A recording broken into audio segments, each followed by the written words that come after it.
तो कैसे हैं आप लोग? उम्मीद है बहुत अच्छे होंगे। और आज हम स्टार्ट कर रहे हैं RSCIT की एक नई क्लास। और इस क्लास को देखने में मैं कह सकता हूँ कि दोस्तों आपको सारी प्रॉब्लम्स का सॉल्यूशन मिल जाएगा आराम से। दोस्तों पहला सवाल हमारा ये है कि कंप्यूटर का मस्तिष्क किसे कहा जाता है? रैम को, CPU को, रोम को या हार्ड डिस्क को? बताइए दोस्तों, कंप्यूटर का मस्तिष्क किसे कहा जाता है? मस्तिष्क मतलब माइंड, ये तो आपको आता है अच्छे से। बताइए दोस्तों, किसे कहते हैं कंप्यूटर का माइंड? ठीक है, तो दोस्तों कंप्यूटर का जो माइंड होता है वो होता है दोस्तों CPU। क्या होता है दोस्तों? CPU होता है। मैं यहाँ पे पेन चेंज कर लेता हूँ, ठीक है। CPU होता है दोस्तों। क्या होता है दोस्तों? CPU। CPU का जो फुल फॉर्म होता है दोस्तों वो होता है, CPU का फुल फॉर्म होता है, पूरा नाम होता है दोस्तों सेंट्रल प्रोसेसिंग यूनिट। क्या होता है दोस्तों? सेंट्रल प्रोसेसिंग यूनिट होता है। क्लियर यहाँ तक का? अब चलते हैं दोस्तों अगले सवाल की ओर। उम्मीद है आपको इसका आंसर मिल गया होगा अच्छे से, और आप भी कमेंट बॉक्स में देते रहिए आंसर इसका। दूसरा है दोस्तों, इनपुट डिवाइस का उदाहरण कौन सा नहीं है? इनपुट डिवाइस का उदाहरण कौन सा नहीं है? पहला, माउस, कीबोर्ड, मॉनिटर या स्कैनर? बताइए दोस्तों, इनपुट डिवाइस का उदाहरण कौन सा नहीं है? तो यहाँ पे दोस्तों नहीं आ रहा है ना, मतलब आपको ध्यान से पढ़ना है सवाल को। नहीं है तो फिर उस हिसाब से देना है। तो इनपुट डिवाइस कौन सा नहीं है दोस्तों? यहाँ पे माउस की बात करें तो ये तो इनपुट है। हम बात करें कीबोर्ड की तो ये भी क्या है दोस्तों? इनपुट है। ठीक है, और मॉनिटर की बात करें तो ये क्या है दोस्तों? आउटपुट है। और बात करें स्कैनर की तो ये भी क्या है दोस्तों? इनपुट है। क्या है दोस्तों? इनपुट है। तो कौन सा आएगा यहाँ पे दोस्तों? मॉनिटर आएगा, जो क्या है दोस्तों? आउटपुट है। तो राइट आंसर इज मॉनिटर। तो उम्मीद है दूसरा क्वेश्चन आपको समझ में आ गया होगा। अब चलते हैं दोस्तों तीसरे सवाल की ओर। तीसरा सवाल है हमारे पास में, ऑपरेटिंग सिस्टम किस प्रकार का सॉफ्टवेयर है? ऑपरेटिंग सिस्टम किस प्रकार का सॉफ्टवेयर है? पहला, application software, system software, utility software या पैकेज सॉफ्टवेयर? दोस्तों बात करें हम ऑपरेटिंग सिस्टम की तो ये होता है दोस्तों सिस्टम सॉफ्टवेयर। क्या होता है दोस्तों? सिस्टम सॉफ्टवेयर होता है। B option is right, system software. अब चलते हैं दोस्तों अगले सवाल की ओर। अगला सवाल है हमारे पास में चौथा, सुपर कंप्यूटर का उपयोग अधिकतर कहाँ किया जाता है? वर्ड प्रोसेसिंग में, वेदर फोरकास्टिंग में, अकाउंटिंग में या टाइपिंग में? दोस्तों सुपर कंप्यूटर की बात करें तो इसका अधिकतर प्रयोग किया जाता है वेदर फोरकास्टिंग में। हाँ दोस्तों, वेदर फोरकास्टिंग में। तो बी ऑप्शन इज राइट। अब चलते हैं दोस्तों पांचवें क्वेश्चन की ओर। पांचवा क्वेश्चन हमारा, बाइनरी संख्या प्रणाली में प्रयुक्त आधार बेस है। तो बाइनरी की बात करें तो ये होती है दोस्तों 0 1 की भाषा, 0 और 1 की भाषा। ठीक है, तो इसमें दोस्तों जो प्रयुक्त आधार बेस है वो है दोस्तों 2। कितना है दोस्तों? 2 होता है, एक 0 एक 1। ठीक है, अब चलते हैं दोस्तों अगले सवाल की ओर। अगला सवाल हमारे पास में छठा, फाइल एक्सटेंशन यानी कि dot, file extension dot XLSX किस एप्लीकेशन की होती है? MS वर्ड की होती है, MS एक्सेल की होती है, MS पावर पॉइंट की होती है या MS एक्सेस की होती है? जल्दी बताइए दोस्तों, फाइल एक्सटेंशन डॉट XLSX किस एप्लीकेशन की होती है? तो दोस्तों बात करें फाइल एक्सटेंशन की हम, तो यहाँ पे जो होती है ना XLSS, ये होती है दोस्तों एक्सेल की। किसकी होती है दोस्तों? एक्सेल की होती है। ठीक है, तो यहाँ पे B option is right. MS word की बात करें तो डॉट DOCX होगी, है ना।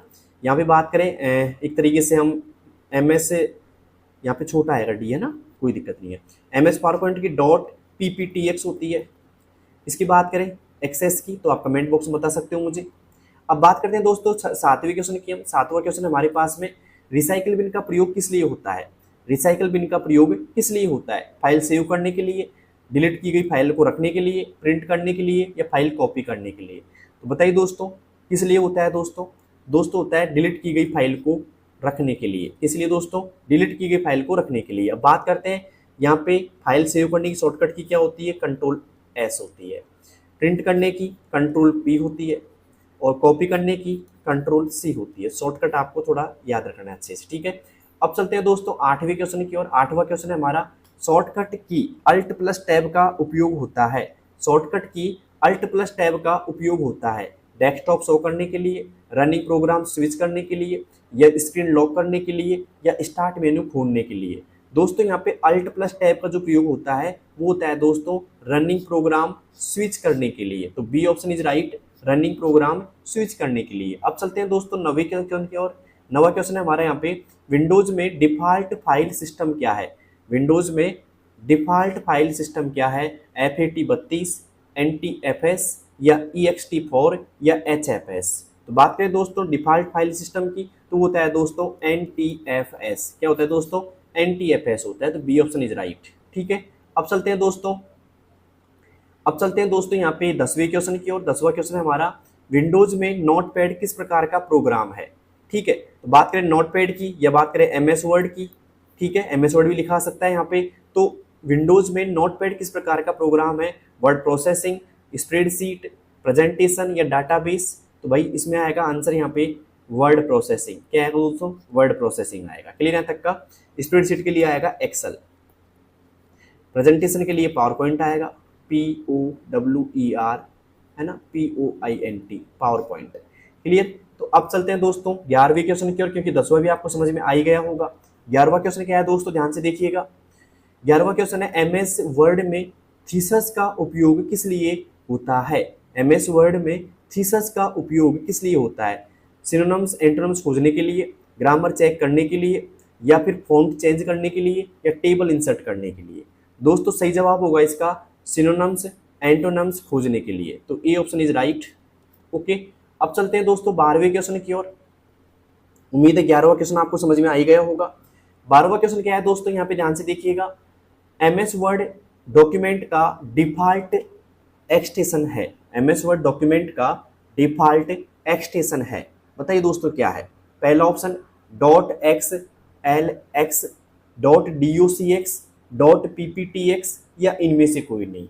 इसका जवाब मैं आपसे कमेंट बॉक्स में मांगूंगा दोस्तों। आपको दे रहा हूं मैं 10 सेकंड का समय, और 10 सेकंड के अंदर इसका आंसर आप दीजिए कमेंट बॉक्स में। देखते हैं कौन कौन लोग इसका जवाब कमेंट बॉक्स में देते हैं। भाई वर्ड डॉक्यूमेंट का डिफॉल्ट एक्सटेंशन है .xlsx, ठीक है, या .docx, .pptx या इनमें से कोई नहीं। जल्दी बताइए दोस्तों क्या होगा इसका सही जवाब? अगर आपको आता है तो जल्दी से आप इसका आंसर दे सकते हैं कमेंट बॉक्स में।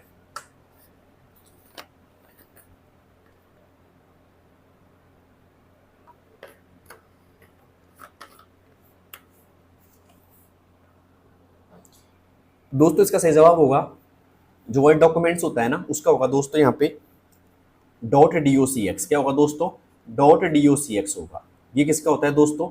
वर्ड डॉक्यूमेंट का होता है। यहाँ पे बात करें तो ये होता है दोस्तों एक्सेल का, है ना, और PPTX की बात करें तो ये होता है पावर पॉइंट का। किसका होता है दोस्तों? पावर, POINT, पावर पॉइंट का। क्लियर तक का? और ये होता है वर्ड का। ओके, तो उम्मीद है आपको समझ में आ गया होगा।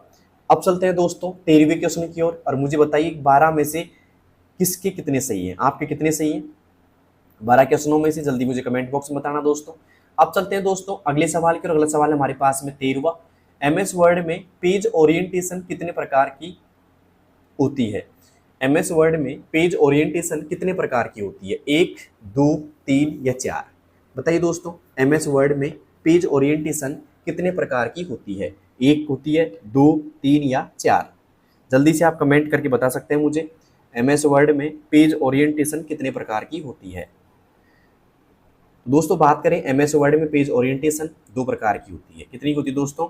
2 प्रकार की होती है। एक होती है पोर्ट्रेट, एक होती है लैंडस्केप। ठीक है, ओके, तो यहाँ पे 2 ऑप्शन पे आएगा, बी ऑप्शन इज राइट। 2 होती है। कितनी होती है दोस्तों? 2 होती है। ओके, अब चलते हैं दोस्तों अगले सवाल की ओर। अगला सवाल है हमारे पास में 14वां। यहाँ पे वर्ड में मेल मर्ज का प्रयोग होता है। वर्ड में मेल मर्ज का प्रयोग होता है डाटाबेस मैनेजमेंट के लिए, एक पत्र कई व्यक्तियों को भेजने के लिए, टेक्स्ट फॉर्मेटिंग के लिए या ऑटो करेक्ट के लिए? जल्दी से आप कमेंट में बता सकते हो मुझे कि यहाँ पे वर्ड में मेल मर्ज का जो प्रयोग होता है वो किस लिए होता है। ठीक है, अगर आपने एमएस वर्ड पढ़ा होगा दोस्तों तो आपने मेल मर्ज भी पढ़ा होगा। तो मेल मर्ज के अंदर क्या होता है दोस्तों? कमेंट बॉक्स में जरूर बताइए मुझे भी। देखते हैं कौन कौन लोग सही आंसर देते हैं इसका। दोस्तों मेल मर्ज का जो प्रयोग होता है वो होता है एक पत्र को कई व्यक्तियों को भेजने के लिए। ठीक है, एक पत्र को हम कई लोगों को लिए भेज सकते हैं। इससे क्या होता है दोस्तों? समय की बचत होती है। क्या होती है दोस्तों? समय की बचत या समय बचत होती है। ठीक है, तो उम्मीद है आपको समझ में आ गया होगा। ठीक है, और ये किस में होता है दोस्तों? वर्ड में होता है। क्लियर यहाँ तक का? ओके, अब चलते हैं दोस्तों 15वें सवाल की ओर। 15वां सवाल है हमारा यहाँ पे, कंट्रोल क्यू का उपयोग किस लिए किया जाता है? कंट्रोल प्लस क्यू का उपयोग किस लिए किया जाता है? पैराग्राफ अलाइनमेंट रिमूव करने के लिए, डॉक्यूमेंट क्लोज करने के लिए, क्वाइट करने के लिए या फॉर्मेटिंग क्लियर करने के लिए? ठीक है, दोस्तों यहाँ पे बात करें तो कंट्रोल क्यू का जो उपयोग किया जाता है वो किया जाता है दोस्तों पैराग्राफ की जो फॉर्मेटिंग होती है ना उसको रिमूव करने के लिए। मैं लिख देता हूँ, थोड़ा सा आगे जाके काम आएगा आपका। पैराग्राफ है ना, पैराग्राफ की फॉर्मेटिंग रिमूव करने के लिए, इसके लिए दोस्तों रिमूव करने के लिए होता है। तो यहाँ पे A option is right, paragraph alignment remove करने के लिए होता है। ठीक है, इसका दोस्तों कंट्रोल क्यू का उपयोग होता है। क्लियर यहाँ तक का। एक शॉर्टकट की मैं आपसे पूछता हूँ, मुझे बताइएगा। कंट्रोल प्लस है ना, कंट्रोल प्लस पी का क्या काम होता है? सिंपल है दोस्तों, कंट्रोल प्लस पी क्या काम आती है? जल्दी से कमेंट में बताइए दोस्तों, कंट्रोल प्लस पी क्या काम आती है? ओके, जल्दी से कमेंट बॉक्स में बताना दोस्तों। अभी आपको देता हूँ 2 सेकंड का समय। कंट्रोल पी किस काम आती है? जल्दी बताइए दोस्तों कमेंट बॉक्स में। दोस्तों कंट्रोल प्लस पी जो काम आती है वो आती है दोस्तों प्रिंट करने के लिए। किसके लिए दोस्तों? प्रिंट करने के लिए आती है। क्लियर दोस्तों, उम्मीद आपने सभी ने सही आंसर दिया होगा इसका। और दूसरी बात ये दोस्तों, ये तो हो गया आज की क्लास का समापन। यहाँ पे 15 क्वेश्चन में लेके आया था आपके लिए। RSCIT की बात करें थोड़ी सी यहाँ पे, तो RSCIT में दोस्तों 35% आएंगे। ओके, और 35 में से 14 सही करने हैं आपको। ओमार सीट पे आपको काम करना है। ऐसे ओमार सीट आएगी, ओमार सीट में ऐसे आएंगे 4 ऑप्शन आपके, जैसे ए आ गया, बी आ गया, सी आ गया और डी आ गया। आपको देखना है कि भाई कौन सा सही है। जैसे कि पहला क्वेश्चन है तो उसमें कौन सा ऑप्शन सही है? पहला सही है, ए सही है, बी सही है, डी सही है। मान लो सी सही है तो यहाँ पे सी को ऐसे आपको फिल करना पड़ेगा अच्छे से। क्लियर है तक का? ऐसे एक ही गोला यहाँ पे फिल करना पड़ेगा, ज्यादा मत करना। अगर ज्यादा करते हो तो क्वेश्चन रिजेक्ट माना जाएगा आपका। ठीक है, उसके नंबर आपको नहीं मिलेंगे फिर। ओके, तो उम्मीद है आपको सब कुछ समझ में आ जाएगा। और आपकी जो एग्जाम होगी OMR पे होगी। किस पे होगी दोस्तों? OMR सीट पे होती है। क्लियर है तक का? तो OMR सीट को फिल करना सीख लेना। ठीक है, अगर आपको नहीं आता तो मेरे को कमेंट बॉक्स में बताना, मैं OMR पे पूरी वीडियो बना दूंगा आपके लिए। ठीक है, तो उम्मीद है दोस्तों आज की क्लास आपको पसंद आई होगी। तो जल्दी से कमेंट कीजिए, बताइएगा आज की क्लास आपको कैसी लगी। उम्मीद है बहुत अच्छी लगी होगी। और लाइक कर देना, साथ में चैनल को सब्सक्राइब कर देना और अपने उन दोस्तों के पास जरूर शेयर करना जिनकी हाल फिलहाल में RSCIT वगैरह की एग्जाम है या कंप्यूटर की कोई भी एग्जाम है, तो आप इस क्लास को शेयर कर सकते हो उनके साथ में। ठीक है, क्योंकि कंप्यूटर के ज़्यादातर क्वेश्चन रिपीटेड ही होते हैं। तो उम्मीद है आपको क्लास पसंद आएगी और अपने दोस्तों को भी आएगी। दोस्तों मिलते हैं दोस्तों अगली क्लास में, तब तक के लिए बेस्ट ऑफ लक, धन्यवाद।